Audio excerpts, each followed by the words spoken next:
Hello, everyone, and welcome to the TensorFlow JS workshop. I'm Jason Mays, developer advocate for TensorFlow JS here at Google. And today we're going to be making a smart web camera using TensorFlow JS using a pre-made machine learning model. Now, I know that you're going to have questions as we go along. If you're tuning in via the Google I/O website, you can go to the panel on the right-hand side if you registered and you're signed in, and you can click on the Q&A button to ask questions live as we do this workshop. So make sure you use that as we go along, as I do accept questions during this workshop. Now, also bear in mind, we're going to be doing some live coding today. So get prepared to get busy. And with that, let's get started. So the first thing I need you all to do is to head over to codelabs.developers.google.com. So maybe put me on the left-hand side of your window and open a new window and make this the web page you're going to in that window on the right-hand side. Now, once you open this web page, you'll need to search for TensorFlow.js. And once you've searched that web page, you'll see a page like this. Now, on that page, you'll see a result saying, make a smart web camera with TensorFlow JS. Click that result, and simply you'll be taken to this code lab. And that's the code lab we're going to be going through today. So I'm going to give you all just a few minutes to go ahead and do that. And just in case you didn't catch what I said, I'm going to do this live as well, so you can follow along with me. So let me head over to the Google Code Lab site as shown. I'm going to search for TensorFlow.js. And if you want, you can put webcam on the end as well to really force that result to come back. And you can see here at the top, we've got make a smart webcam in JavaScript with a TensorFlow JS pre-trained model. Click on that link, and you'll now see the code lab as shown. So I'll give you 10 more seconds just to get to that point, and then we shall continue.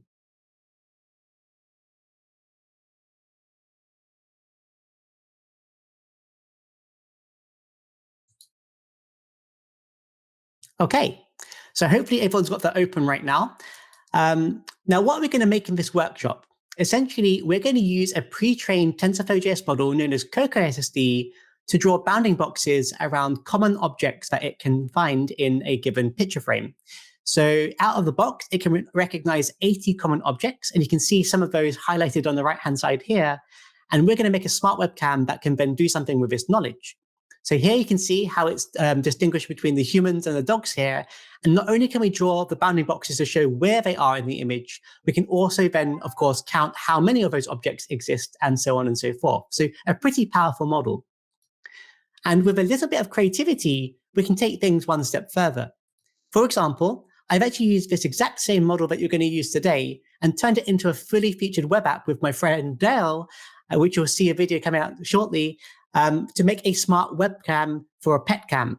And you can see here the kind of user interfaces as shown. So on the left-hand side, I'm simply enabling the webcam.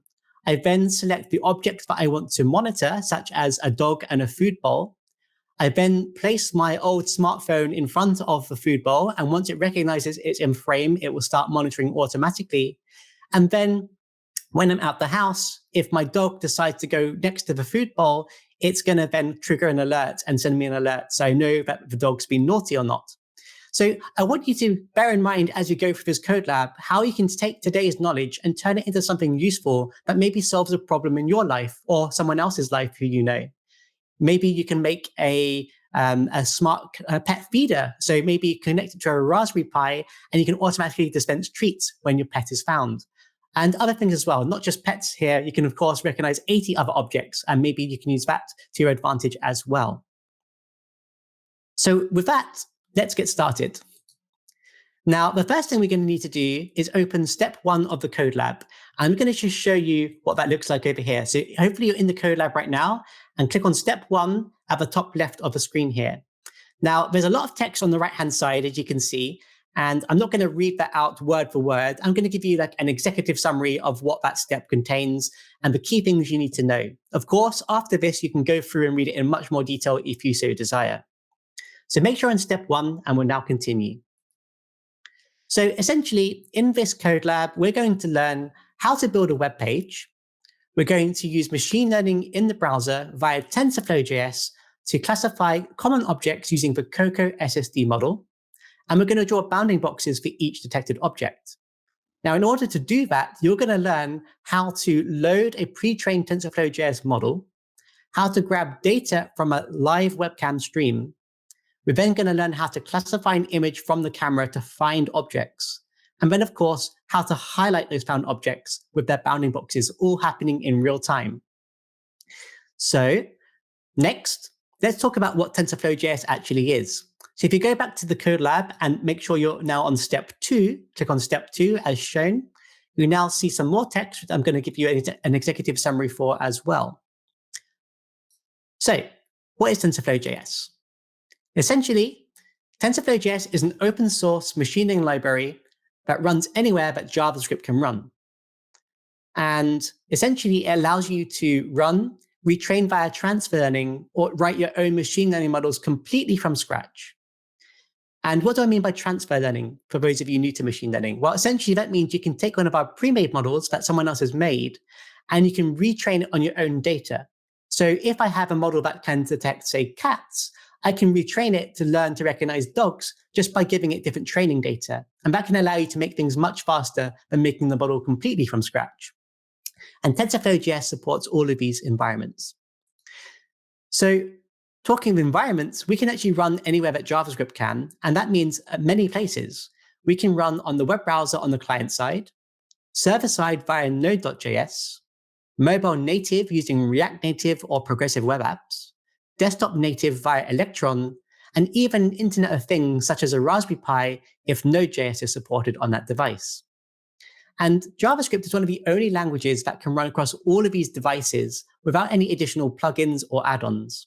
So for that reason alone, doing machine learning in JavaScript is a really interesting use case. Now, I want to focus on some of the client-side superpowers that you get by doing this on the client side in the web browser with JavaScript. The first is high privacy. Because none of the sensor data, say from the webcam or the microphone or other sensors that might be attached to the device, are being sent to a server for classification, the user's data stays private and on device. This is true on-device machine learning that we're going to do today. The second point is lower latency. Because there's no server involved, that means there's no round trip time from the mobile phone to the server and back again. Now, if you're on a slower 3G connection, that can be a big problem, maybe taking a couple of hundred milliseconds to get a result. So instead of working at 5 frames per second, we can run at 50 frames per second potentially on newer devices. The third point is that you've got the reach and scale of the web. Anyone, anywhere, no matter what their background, can open a web page and enjoy the benefits of machine learning in the web browser. They don't need to be ML experts, and also they don't need to be computer scientists either. If you did machine learning on the back end with Node.js or with Python, then you're going to have to understand how to use Linux, how to install the CUDA drivers for NVIDIA, how to clone a GitHub repository, and all that fun stuff. And if all of that works out, you have a chance of making it work. Whereas with TensorFlow JS in the browser, you just share the link with your friends and they can use it straight away. And then the fourth point is lower serving costs. Because we don't have a server with expensive GPUs, RAM, and processors, we can simply get rid of all of that cost and just run on device instead. And for a reasonably popular website, that can actually be quite a significant cost. Now, you should also note we also run on Node.js on the server side and on IoT devices, should you wish to. So let's take a look a little bit at how TensorFlow JS is actually created and what's going on behind the scenes here. Essentially, we've got our pre-made models that are at the very top there, and we're going to be using those today. But those are actually built upon our Layers API. Now, the Layers API is a high-level API that allows people to make machine learning models in TensorFlow JS. And this itself sits upon something called the Core or Ops API. This is a lower-level API that's more mathematical in nature, allowing you to tackle things like linear algebra and all that kind of fun stuff. Now, most people won't end up using that. Most people will probably work at the Layers API or models, the pre-made models at the very top there, but it's good to know that it exists nonetheless.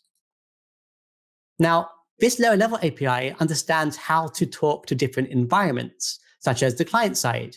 And you can see here, we have the web browser or progressive web apps in this example. Now, those environments understand how to talk to different backends. And by backend, I'm not referring to server side here. I'm actually talking to the TensorFlow JS backend, which is actually the hardware that is executing on. Now, TensorFlow JS supports several different backends on the client side in the web browser. The first is the CPU. Every device that's a computer has a CPU, and that's always going to be available to us. However, it's the slowest form of execution. So to go faster, we can use WebGL, which allows us to get acceleration on the graphics cards, allowing us to execute our models on those. We also have WebAssembly support that gives us faster execution on the CPU devices as well.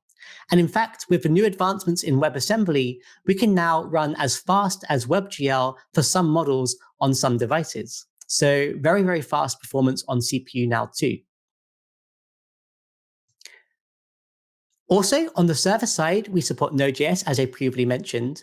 And just to show you how this is made up here, this has actually got two backends it can support, the TF-CPU and TF-GPU backends. Now, all you need to know here is that these are written in C++, and they're actually the same backends that TensorFlow Python uses. So for TensorFlow Node.js, which is TensorFlow JS, we actually have the same inference performance as Python, if not faster, due to the just-in-time compiler of JavaScript. Now, moving on to the next step of the code lab, open up step 3. So go to the code lab and go to step 3 like shown. We're now going to talk a little bit about what pre-trained models actually are. So here you can see a number of pre-trained models that TensorFlow JS offers out of the box. Today, we're going to be focusing on the computer vision section, specifically object detection. However, we've also got models around human body estimation, text analysis, and even sound classification, and many others too. You can check out tensorflow.org/js/models to learn more about these after today's show.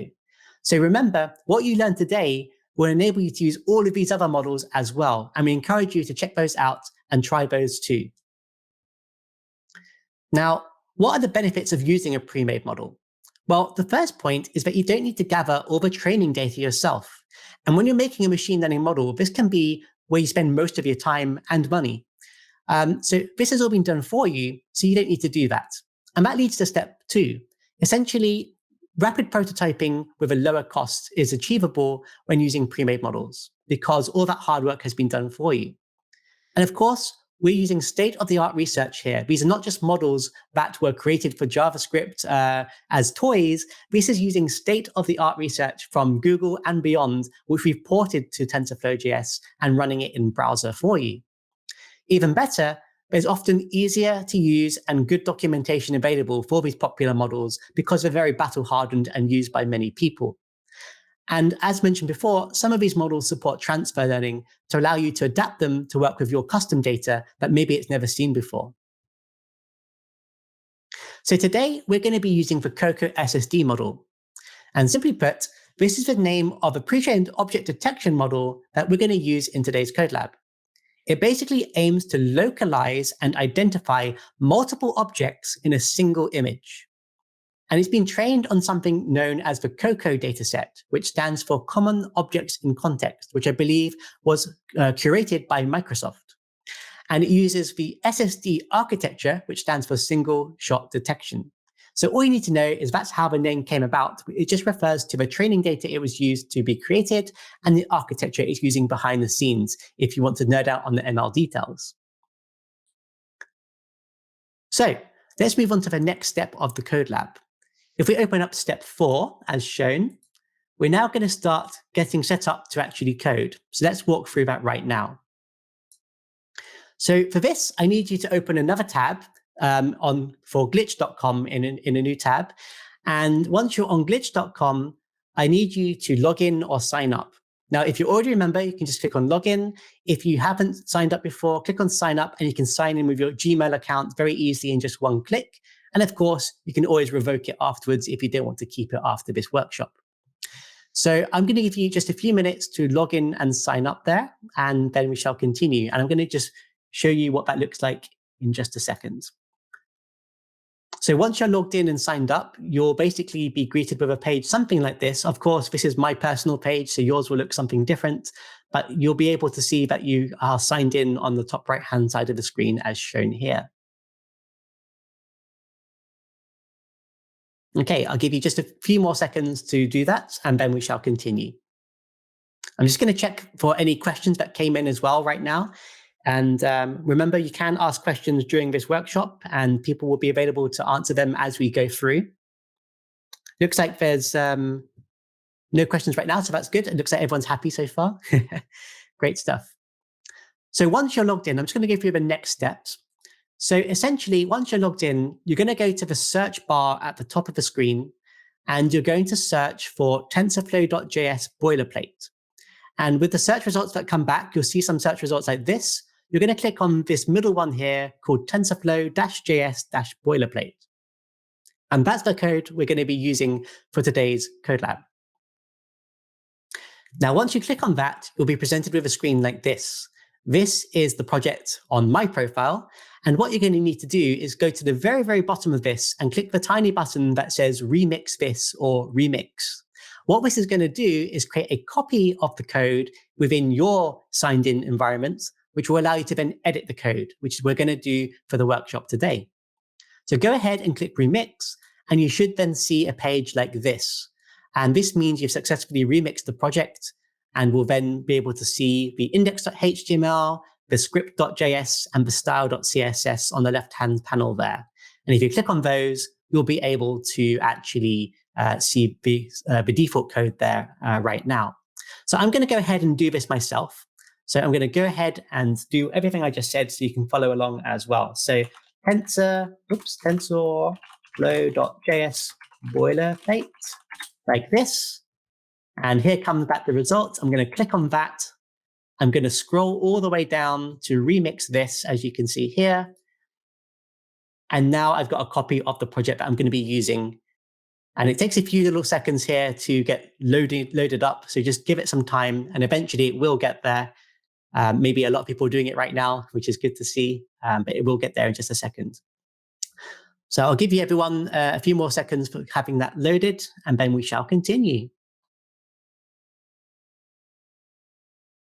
And there you go. My one has just loaded now with a copy. So I can walk through all of this, and you can see the example code that's there. Not much code at the moment, as we're going to be writing it all ourselves.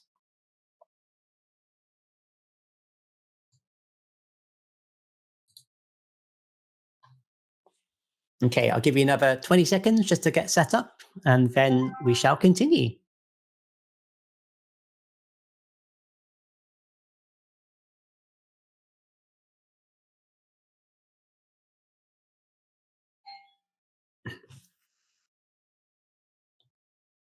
Okay, so let's head to step 5 of the code lab.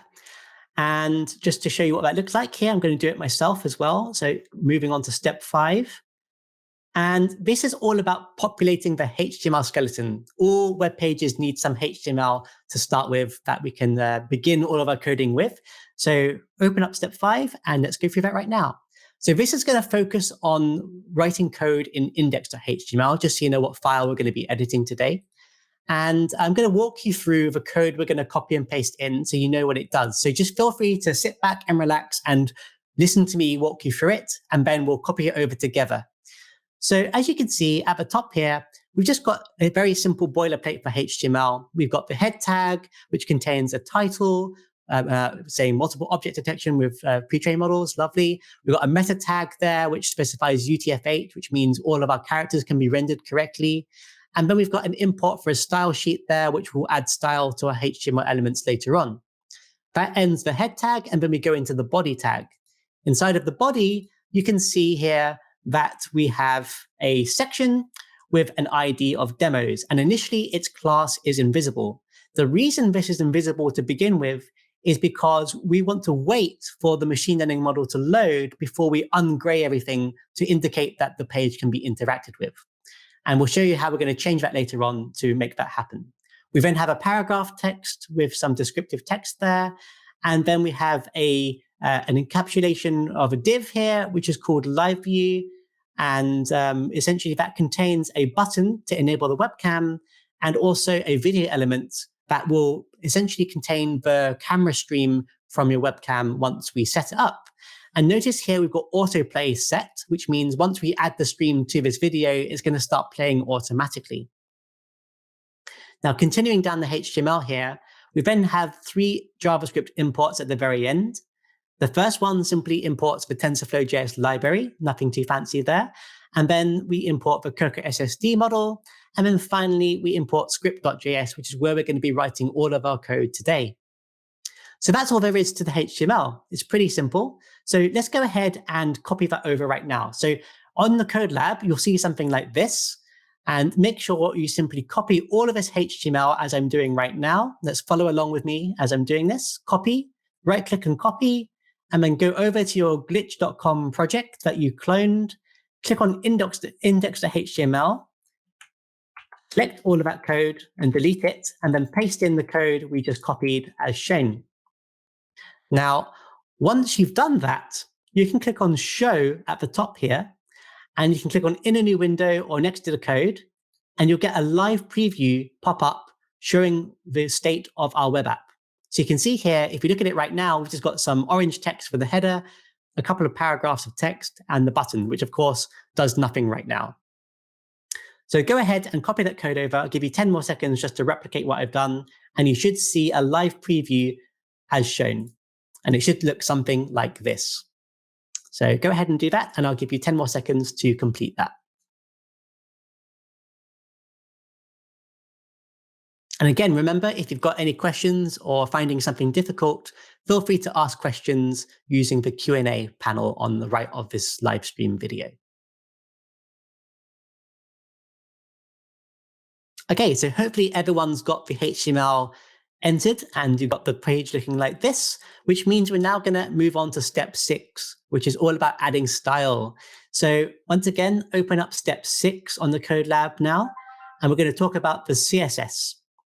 So this workshop is not an education on CSS. I'm going to assume people are familiar with CSS already, but this is going to be all about adding code to style.css, which is a file we're going to be working in for this step of the code lab. Now, what's going to happen once we've added the style is our web page is going to be able to look grayed out by default, which is pretty good. And we're also going to add some styles for the bounding box and the paragraph text to describe what the bounding box is containing and that kind of stuff. So if we go to the code lab, let's go ahead and copy along with me as I'm doing this. Simply copy the first part of style.css here, right-click, copy, go to your glitch.com project, open up style.css, highlight everything, delete what's there already, and just paste in the stuff we just copied. And then add a new line at the end of that, and then go back to your code lab and scroll down a little bit further, and you'll see there's some more styles to add as well. So make sure you copy the second set of styles as well. Whoops, I didn't quite grab it all there. Let's do that again. Copy, and then paste that at the end here as shown. So you should have about 52 lines of style.css code in there if you've done it correctly. And you'll notice on the right-hand side here, my live preview has automatically refreshed itself. And you can now see that the text below has grayed out and the enable webcam button is also now grayed out. So again, I'm going to give you 15 seconds or so just to copy that code over like I did and make sure you can see your web app looking like this on the right-hand side here. Or if you've got it in a new window, make sure your new window is refreshed and is looking like this as well.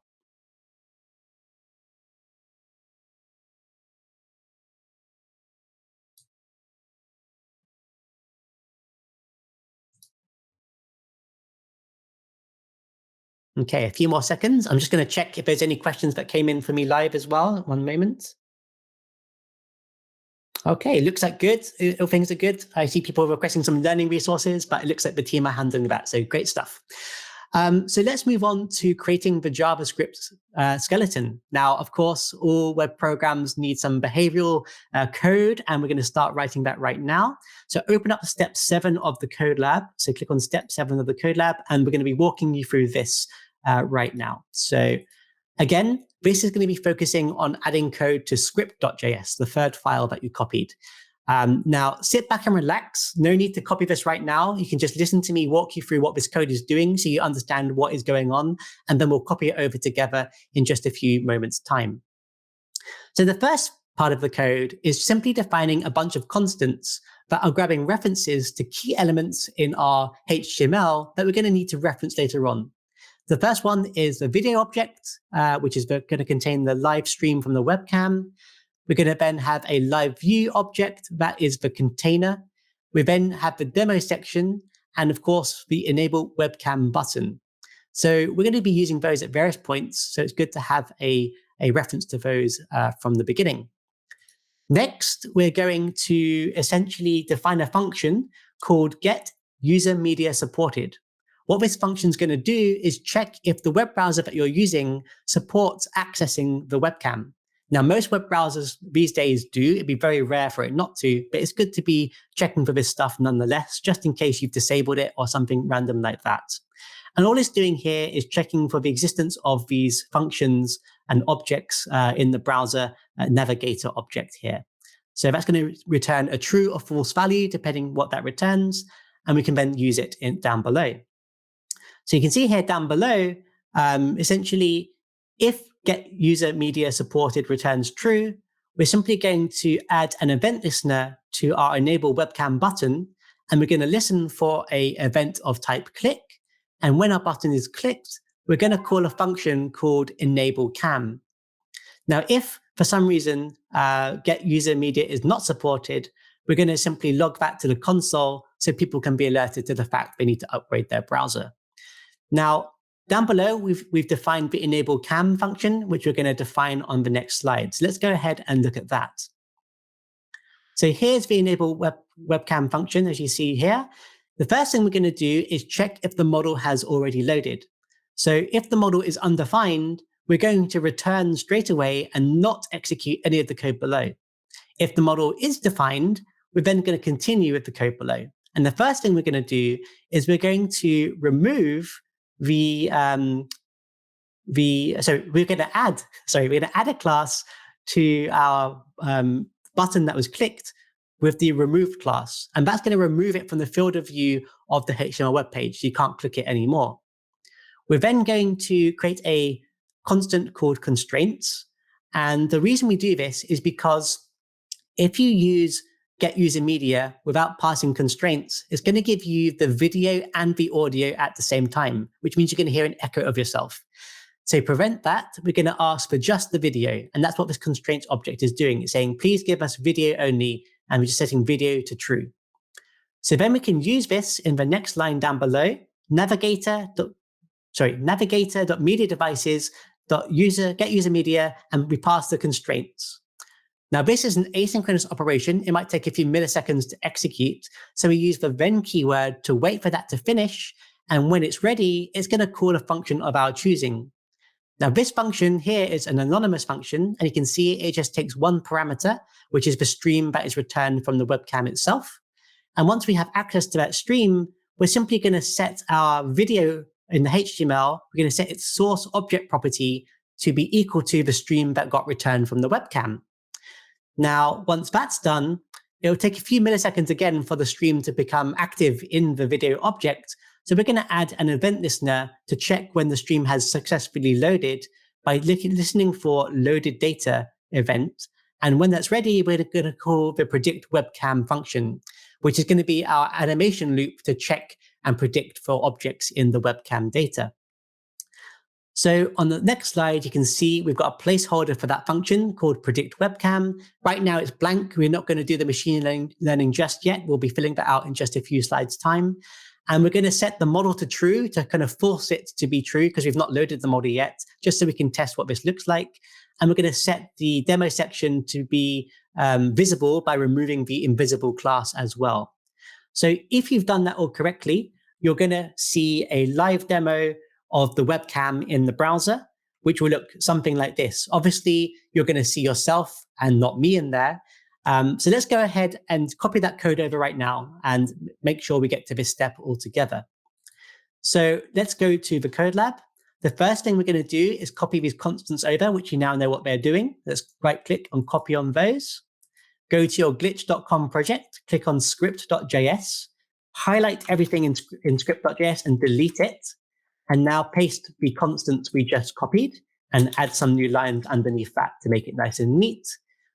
And now we're going to scroll down a little bit and copy the next section. So here, we're going to copy this JavaScript code as well. And again, this is the code we just went through already. I'm just now pasting it over here and appending it to the end of script.js. And again, add a few more lines so we can add more code in just a second. And now we're going to go back to the code lab, scroll down some more, and there's some more code for us to copy here. So this is the enable webcam function that we defined above. So this one, we're going to go to glitch.com and notice that we've already got a placeholder function for this. So I want you to highlight that and simply paste over that with that code. And now you can see the enable cam function has been filled out as shown. So there's one more step we need to do here is to set up our variables at the very end to fake the fact that the model has loaded and to remove the invisible class. So we're just going to add that at the very end here as well. So add a few more lines and click paste. And you should have around 50 lines of code in script.js at this point. Now, on the right-hand side, things should have live reloaded. And you can see now everything is ungrayed. You can click on enable webcam. And the first time you do this, you'll get a pop-up saying, do you want to allow access to your webcam? Make sure you say allow, otherwise you won't be accessible. So you won't be able to access the webcam stream. And you should see a preview like this. You can see me talking to you live here today. However, you want to see yourself, of course, because it's going to be accessing your webcam. So make sure you can see yourself successfully. And when you're ready, we'll be continuing to the next step. So I'll give you about 30 seconds this time just to catch up with all of that. There's a lot of code to copy and paste over. And again, if you've got any questions or you're getting stuck, do use the Q&A to ask questions to our moderators. And I'll just check the Q&A right now myself to see if anything is going on there.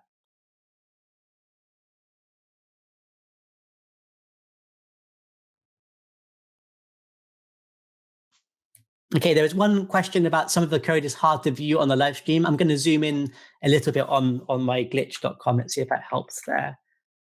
So hopefully that's a little bit nicer for you all and people can then see things. I'll adjust this as we're just copying and pasting code here. That should be okay. And you still see the live demo nicely there. Jolly good. And I'll do the same on this website as well. There we go. Okay, I'm just going to pause here whilst people are catching up. Again, just copy and paste that code over and ensure that you can see the webcam feed appearing in your live preview once you click the button to enable it. And remember, you need to allow access to the webcam the first time you do this for security reasons. And then you should be good to go for the rest of this code lab. Okay, I'll give you another 20 seconds and then we shall continue.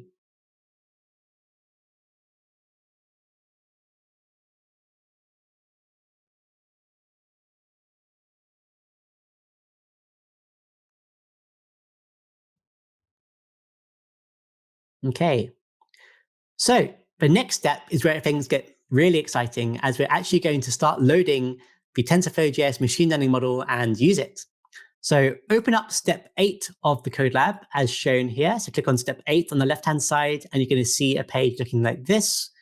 And essentially, we're going to be copying code into script.js again for this section. We're going to be adding to what we already have copied. So with that, let's walk you through the code. So again, just relax and listen to me talking, and then we'll copy it over together at the very end. So the first thing we're going to do is define a variable called model, and we're going to set it to be undefined initially because the model has not loaded when the page is loaded. So the next thing we need to do, of course, is load the model. And to do that, we can simply call cocossd.load. And this is an asynchronous function because the Coco SSD model is actually a few megabytes in size, so it might take a little bit of time to download depending on your internet connection speed. So we use the then keyword to wait for that to finish loading. And when it has finished, it's going to call a function of our choosing. Again, we're just using an inline anonymous function here, which will be passed a single parameter, which is the loaded model. So all we're going to do is we're going to assign the returned loaded model to our model variable above, to then make it a valid object. It's not going to be undefined anymore. It's going to actually contain the machine learning model we just loaded. Once that's been done, we're going to change the demo section to remove the invisible class so that the grayed out area becomes visible again. So that means it's going to automatically ungray itself once the model has loaded. Moving on through the code, next we're going to define an array called children. what this is going to store for us is all the objects that we're going to draw to screen, all the bounding boxes and the paragraphs of text to describe what the bounding boxes are. We're going to be writing using regular HTML elements. So we're going to keep track of those in this children array to make sure that we can delete them every time we go through a new frame. Otherwise, you're going to end up drawing millions of bounding boxes that never get deleted, which is not very useful. So we're going to keep track of that with this children array object here. Next, we're going to create a function called predict webcam. This is the function that's going to be the animation loop that's going to keep predicting again and again and again through all the frames that are coming back from the webcam with our machine learning model. And you can see here, the first thing we do here is, of course, to do the prediction. And notice how the TensorFlow JS code for this is just one line of code. Most of the code we've actually written so far has actually been all the scaffolding to set up to getting to this point using regular JavaScript techniques. The actual ML model detection, you simply call model.detect, and you pass to it the video object from the HTML elements. And then this is going to take a few milliseconds. So you use the then keyword to wait for that to finish, as it's an asynchronous operation. And it's going to call a function of our choosing again. And you can see here, it simply takes one parameter, which are the array of predictions that come back in that frame of video. So let's go ahead and see what we can do with that. So the first thing, when we've got new predictions coming back, is we're going to remove all the children that we rendered to the screen before, all the bounding boxes, essentially. So we're going to iterate through all the children, that array we created at the very beginning there, and we're going to go liveview.removeChild children I. So the ith element from the children array, we're going to remove forcefully from the live view, which contains all of the drawings that we're writing to the HTML. Now, the last line here is a nice little JavaScript hack to then empty the array after we've finished with the array's data. We can do children.splice0, and all that does is resets the array with 0 elements in them, essentially. There's going to be no elements left in the array. We've just chopped it, and everything else will be recycled by the JavaScript garbage collector. So a nice little fun hack there. Now, for those of you who don't know what bounding boxes are, essentially they're just rectangles, which are drawing around an object of interest in an image. And to define one, we just need 4 pieces of information. We need the top left XY coordinate where the rectangle will start, and we need to know the width of the rectangle and the height of the rectangle. And with those 4 pieces of information, you can draw a bounding box. So let's go ahead and see how we can use that information in action in JavaScript. So we're going to go through all of the predictions that came back for a given frame of video. And there might be more than one. There could be several cats in the image or something like this. So we're going to go, whilst n is less than predictions.length, we're going to go through all of the predictions and check their scores. Now, in machine learning, when we classify something, we get a score of how confident we are that that thing is the thing we say it is, in this case for object detection. So 0.66 here, if you multiply that by 100, represents 66%. So it's giving us a hint of how confident it is. So we're only going to draw bounding boxes around the objects we're very confident that are the things that they should be. Now, as a developer, it's up to you to maybe change this value if you want to have more errors or less errors, because machine learning won't always be perfect, and it's up to you to decide the threshold of how confident you really want to be before you go ahead and do something. So you can have a play of that number later on and see how it affects the results of what's drawn. Now, next, we're going to create a paragraph element using document.createElementP, and we're going to set its inner text to contain the predictions class. So the class is just the name of the objects like cat, dog, table, chair, whatever it might be. And we're also going to print out the predictions score, as you can see here. Now, the score is a number from 0 to 1, and it's going to be a really long number of digits. So the first thing we're going to do is pass it as a float, because our floating point number is basically a 0 point blah, blah, blah, blah number, something like this. And we can then times that by 100 to get the percentage. And then we're going to math.round that to reduce it to just a single 2-digit number, which is much more useful for our user interface to make it less confusing. The final thing we do here is we're going to set the style of this paragraph element to be in the top left of the bounding box. So in order to do that, we can access this special attribute called bbox in the prediction that came back. And in bbox0, that represents the x coordinate of our rectangle that we spoke about before. And in bbox 1, that represents the y coordinate that we spoke about on the previous slide. And again, we then can specify the width to be bbox 2, which is the width. And of course, bbox 3 would be the height, but we don't need it right now. We only need that for the bounding box on the next slide. Now, you also notice that I've subtracted 10 here. And the reason for that is that in my style.css, I specified that we have 5 pixels padding around the paragraph tag. So to counteract for that, I need to minus 10, because 5 times 2 is 10, to ensure that it's positioned correctly when we render. And that's the only reason you see a minus 10 there, is because of the style.css code. So moving on to the next section then, well, next we're going to define a highlighter, which is the bounding box essentially. And I'm just going to use a div for that. So document.createElement div. And all we're going to do here is we're going to set the class of this div to be of class highlighter. And that means it's going to grab the styles from style.css and make it look pretty with a nice dashed line and a nice bright color so we can see it easily. And then we're simply going to set the style of this div element to be the position of the rectangle that we need. And again, all we're doing here is using the bounding box coordinates that came back from our predictions for this mth element.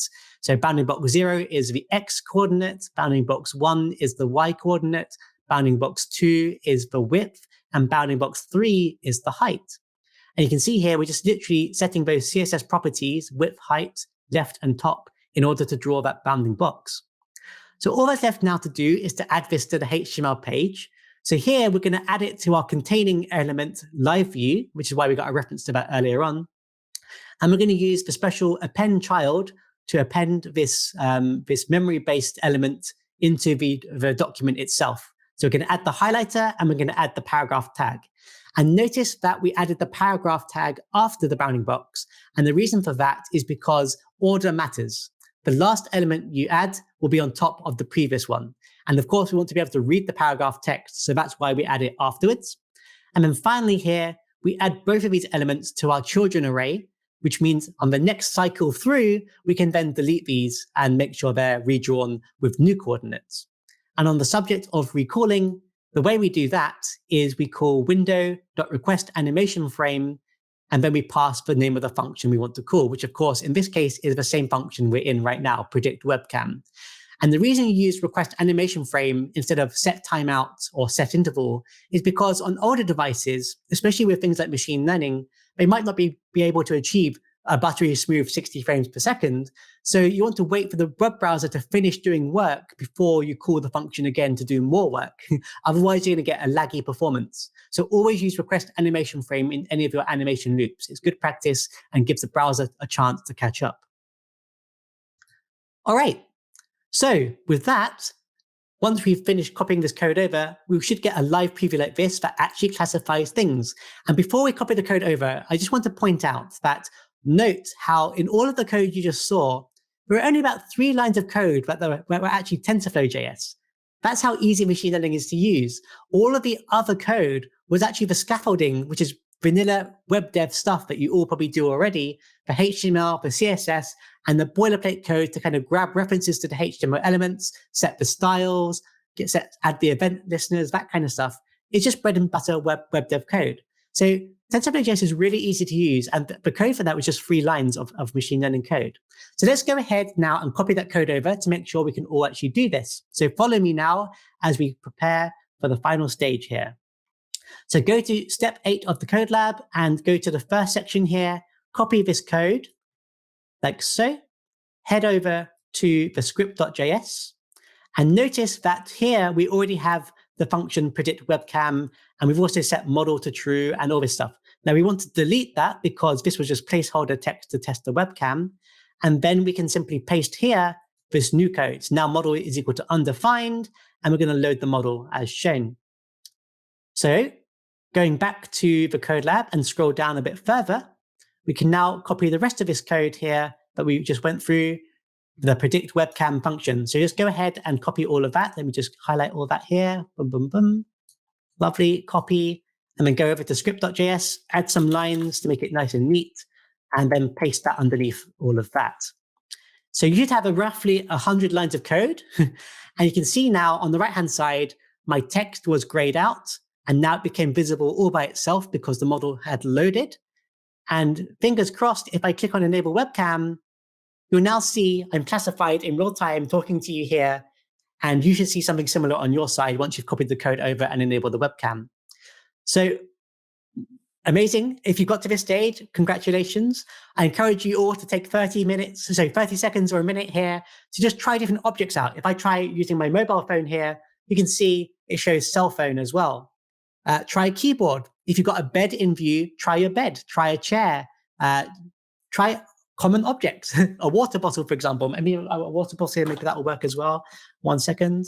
Whoops, there we go. Bottle with 86% confidence. Great stuff.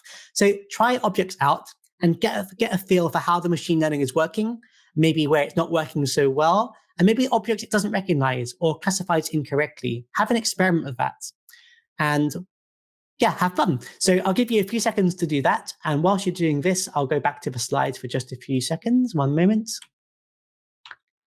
And we'll continue in just a bit. So yes, make sure you get to this stage. And again, if you've got any questions, do ask them in the Q&A.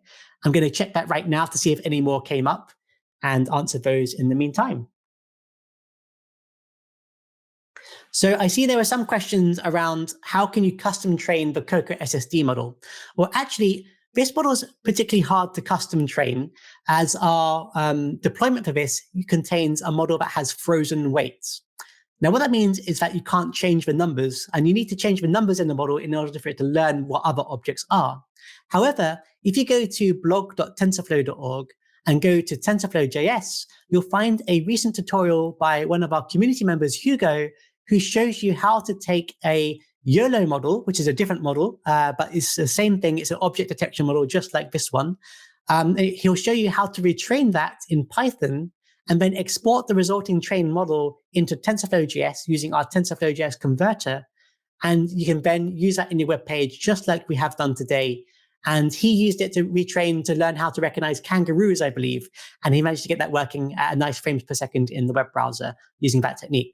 So if you are interested in retraining a object detection model, check out that on the TensorFlow blog. And we'll add the links to the description, hopefully after the show as well, to allow you to find that more easily.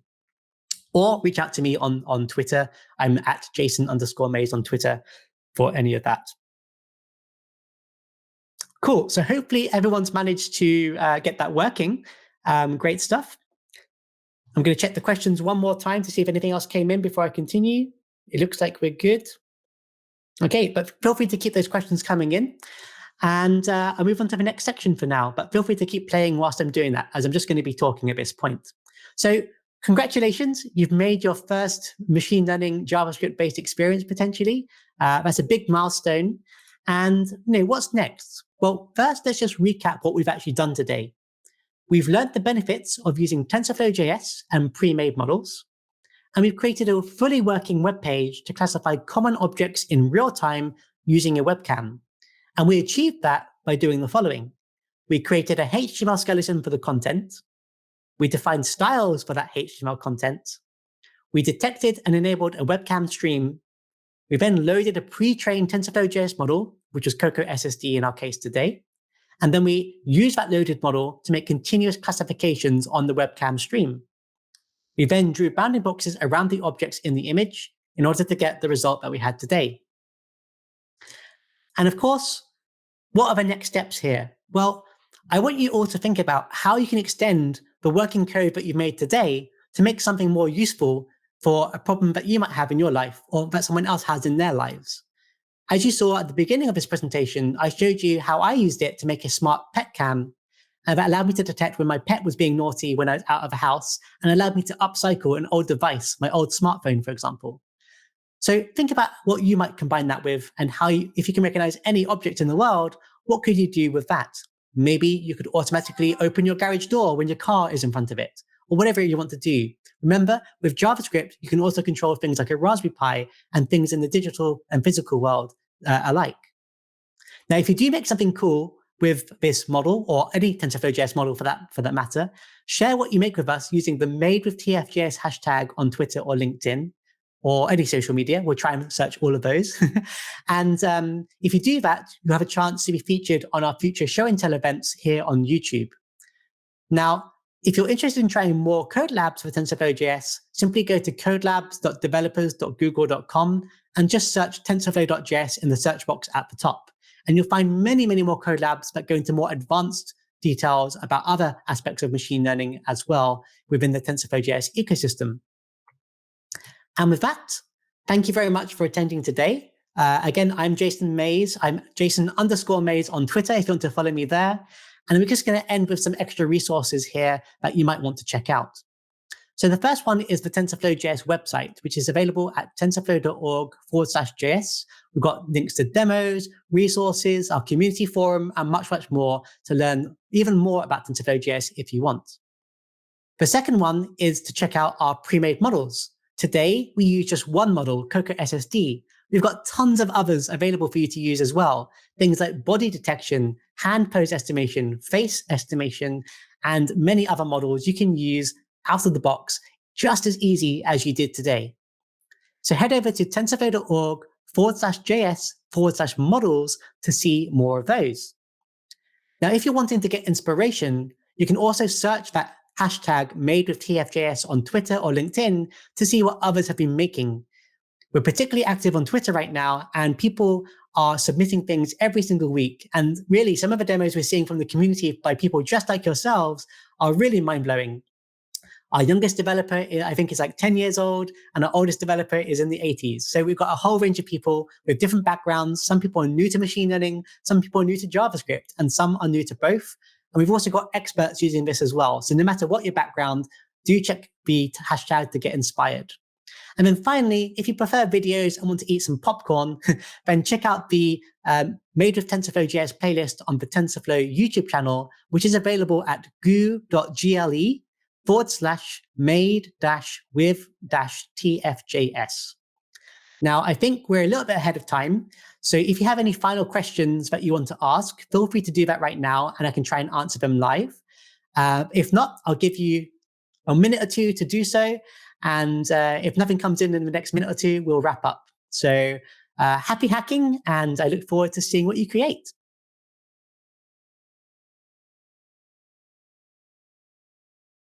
Okay, I'm just checking the questions here. Nothing came in just now, but again, feel free to go to the question and answer panel. So if you're in the Google I/O live stream, on the right of that panel, if you're logged in and signed in, you'll see a little panel that you can slide open to the left. And in there, there's a Q&A button you can click on. And of course, you can then use that to ask us any questions at this point.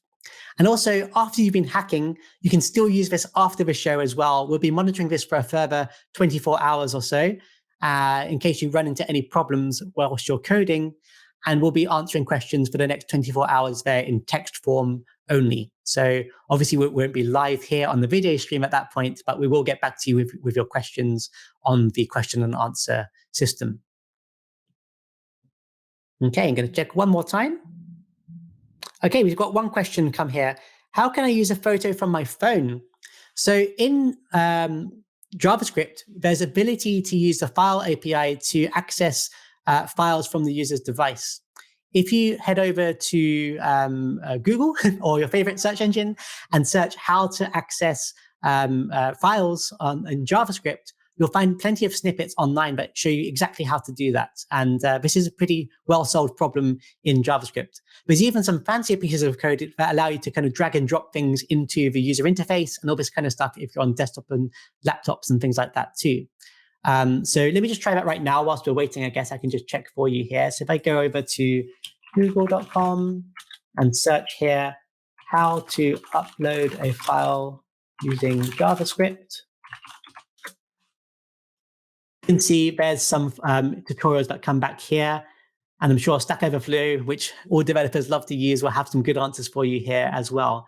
So you can go into one of these and you can probably find some good snippets of code you can use to grab images from the phone itself.